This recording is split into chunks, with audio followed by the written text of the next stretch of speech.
अस्सलामुअलैकुम, मैं हूँ वैसज़ा और आप देख रहे हैं मनु सलवा फूड। आज हम बना रहे हैं खुबानी का मिल्क शेक।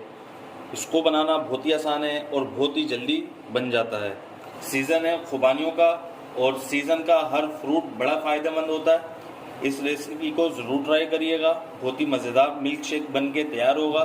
चलें रेसिपी शुरू करते हैं। रेसिपी शुरू करने से पहले अगर आप मेरे चैनल पर नए हैं तो लाइक और सब्सक्राइब कर दें, बेल आइकन के बटन को भी दबा दें ताकि मेरी हर नई आने वाली वीडियो की नोटिफिकेशन आपको बआसानी मिल सके। खुबानियों को हम ऐसे बीच में से तोड़ेंगे और इसका जो बीच में से ये गुठली निकलती है इसको हम अलग कर लेंगे। सारी गुठलियाँ हमने निकाल ली हैं। अब इसको हम जूसर जग में डालेंगे। इनको हमने अच्छी तरीके से धो लिया था।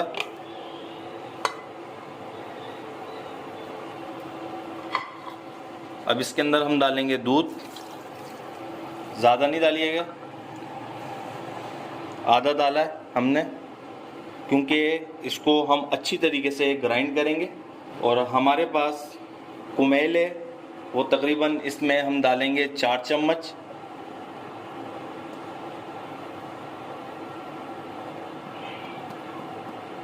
ज़्यादा नहीं डालिएगा, मीठा भी हो सकता है, आप अपने टेस्ट के मुताबिक डालिएगा।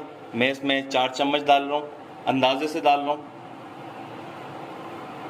2 चम्मच हम इसमें डालेंगे चीनी के, अपने टेस्ट के मुताबिक डालिएगा मीठा। अब इसे हम ग्राइंड कर लेते हैं।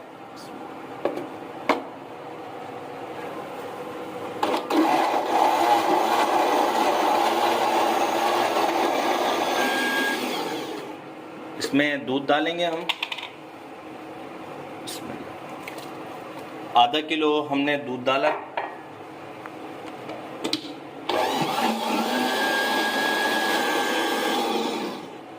अब इसके अंदर हम बर्फ डालेंगे।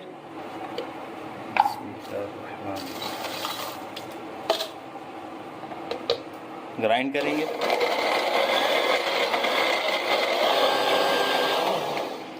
हमारा खुबानी का मिल्क शेक बनके तैयार हो चुका है। अब इसे सर्विंग गिलासों में हम निकालेंगे। बिस्मिल्लाहिर्रहमानिर्रहीम। माशाल्लाह, सुब्हानल्लाह, माशाल्लाह। ये देखें, माशाल्लाह, हमारा खुबानी का मिल्क शेक बनके तैयार हो चुका है। अगर आपको हमारी ये रेसिपी पसंद आई हो तो इसे लाइक करिए, सब्सक्राइब करिए और शेयर करिए। दुआ में याद रखिएगा। मुझे दीजिए इजाज़त। अल्लाह हाफिज़।